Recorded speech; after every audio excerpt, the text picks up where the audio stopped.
Okay, so periods of sine, cosine, and tangent. So you know how we can sort of predict the phases of the moon, and we can predict the heights of the tides and ins and outs of the tides for high and low tides. We can do all of those things because they happen in predictable patterns. So sine, cosine, and tangent, these trig functions are periodic. So what that means is that they repeat themselves according to a predictable interval known as the period. All right, so that's what we're going to talk about for this last little part here. So we're talking about periods for sine, cosine, and tangent.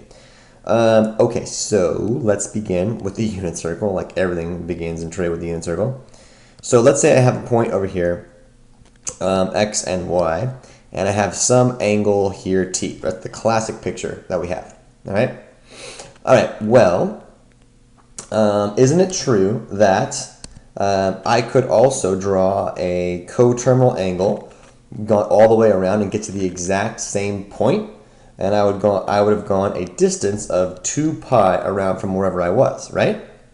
And that's true for both sine and cosine. I could also go around, or starting at t, I could go around another 2 pi, I could keep adding another 2 pi, and I could keep adding another 2 pi, okay? So what I'm trying to get at here is that the sine of t, our angle, is the same thing as our sine of t plus 2 pi, all right? Because I can keep going around and around and around in a circle. And the cosine of t is the same thing as the cosine of t plus 2 pi.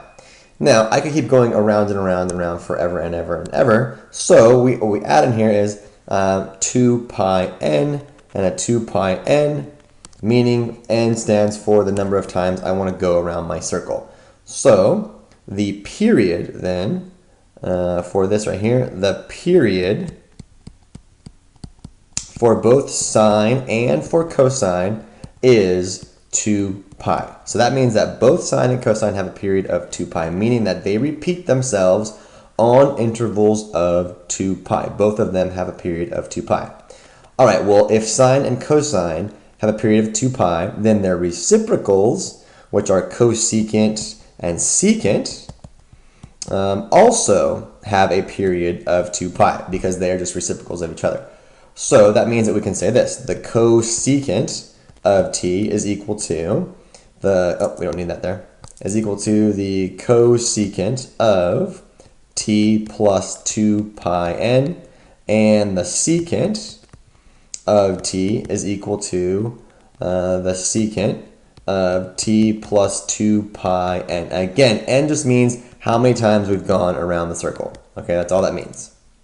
Okay, so what about then the period for the tangent function? Okay, so let's take that same picture again, right? I have a point somewhere on the unit circle, I have some angle t, and I have some point xy over here. So that means that the tangent of my point t has to be the ratio of x over y. Now, consider this for just a moment.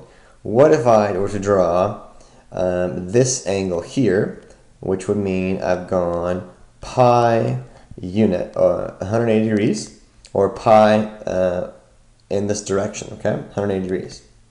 So then that means I'd have a point over here, q. Think about what point that would have to be. That'd be negative x comma negative y, right? So if I take this point over here in quadrant 1 and I transpose it over here into quadrant 3, then I would have the point negative x comma negative y. Now, let's take for a moment the tangent of t at point q would have to be negative x over negative y, which of course is just x over y. Notice that those are the same. So the tangent at my point P is the same as the tangent at my point Q. So what is that telling us? That means that it's telling us that it repeats itself on a period of pi. So therefore, it turns out that the tangent has a period of pi, whereas the sine and the cosine had a period of 2 pi, tangent has a period of just pi. So if tangent has a period of pi, then it must be true that its reciprocal, which would be cotangent, would also have a period of pi. So cotangent has a period of pi as well. So tangent and cotangent have periods of pi, whereas sine and cosine have periods of 2 pi. Okay, so what does that mean? We can write this now. That means that the tangent of t is equal to the tangent of t plus pi. And that means that the cotangent of t is the same thing as the cotangent of t plus pi. But just like before that we had, we could take any number of intervals of pi we put, so we put an n here. And n just stands for the number of times that we go around halfway around the unit circle. So both tangent and cosine, oh my gosh, tangent and cotangent here, sorry, have a period of pi. Okay, so let's try 2 examples of this to show you how we can use period functions, periods of sine and tangent to figure out exact values of trig functions. So I want to figure out, I'm interested in the sine of 9 pi over 4. I'm going to keep in mind that the sine of t is the same thing, so the sine of some angle is the same thing as the sine of that same angle plus 2 pi n. Okay? So isn't it true that I could say that the sine of 9 pi over 4 is the same thing as the sine of 8 pi over 4 plus 1 pi over 4, right? That means that it's the same thing as the sine of 8 pi over 4 simplifies to 2 pi, plus I have a pi over 4.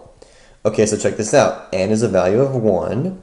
My t is this pi over 4, so that must be the same thing.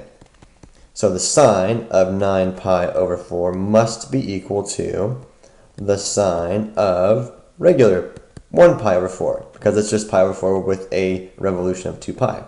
Well, the sine of pi over 4 is the square root of 2 over 2, so therefore the sine of 9 pi over 4 must be rad 2 over 2. Okay, let's do this one then. The tangent of pi over 4 plus 15 pi. Okay, keep in mind that the tangent of t is equal to the tangent of t plus pi n. So I could rewrite this whole entire expression as the tangent of pi over 4 plus 15n, or 15 pi, excuse me. Thanks. Okay, is equal to the tangent of pi over 4. Now, why is this the case? Because check this out. The n just represents 15, means that I've gone 15 pi more times around from pi over 4, and t represents pi over 4, so the tangent of t must be equal to that. So the tangent of tangent of pi over 4 must be root 2 over 2 divided by root 2 over 2, because that's sine and cosine. So tangent of pi over 4, which we all know, is 1. Okay, we'll try one more example for you here. Let's try and figure out the exact value for the negative cotangent of pi over 4 plus 17 pi.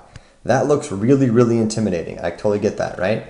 But let's keep something in mind. The cotangent of t is equal to the cotangent of t plus pi n. So I want to point out to you that 17 represents the n values. I've gone around 17 times, okay?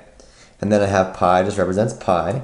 So that means that, notice I have a pi over 4 over here, and the t, and the t. So that means that I can say the negative cotangent of pi over 4 plus 17 pi is the same thing as the negative cotangent of pi over 4. All right?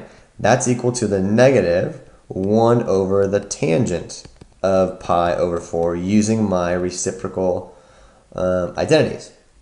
So the tangent at pi over 4 is equal to 1.